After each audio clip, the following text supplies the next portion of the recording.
तपाईले नेपालको ब्याङ्कबाट लोन लिँदै हुनुहुन्छ भने तिनीहरूको मापदण्ड के हुन्छ? नर्मली तपाईले लोन लिन खोज्दै हुनुहुन्छ भने तपाईँ 21 वर्ष नागेको अनि 65 वर्षभन्दा उताको हुनु हुँदैन। नर्मली कुनै कुनै ब्याङ्कले चाहिँ 60 वर्षको हदम्याद पनि माग्छ। तपाईले नेपालमा लोन लिनको लागि तपाईँ नेपाली नागरिक नै हुनुपर्छ।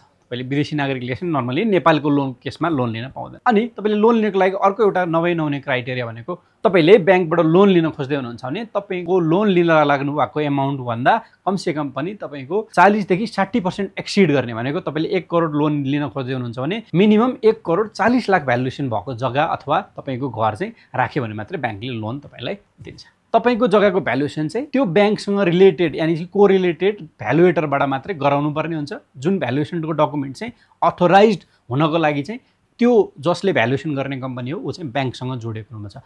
जुनसुकै देशमा तपाईले लोन लिँदाखेरि चाहिँ भ्यालुएटर चाहिँ नर्मली ब्याङ्कले नै उपलब्ध गराउँछ।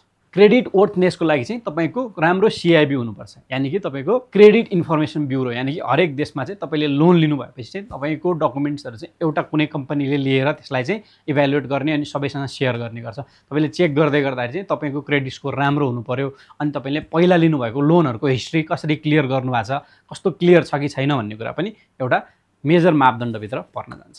अर्को हुन्छ टेन्युर। तपाईले लोन लिन लाग्नुभयो भने कति वर्षको लागि लिन लाग्नुभयो, 5 वर्ष, 10 वर्ष, 15 वर्ष, त्यो आधारमा चाहिँ तपाईलाई लोन दिने कि नदिने भन्ने। तपाईको लोन लिँदै हुनुहुन्छ भने यो कुरामा चाहिँ टेन्युरको कुरामा चाहिँ तपाईको एज एकदम धेरै फ्याक्टरियस हुन्छ। तपाई यदि 60 वर्षको हुनुहुन्छ भने तपाईलाई लामो टेन्युरको लोन नर्मली दिँदैन।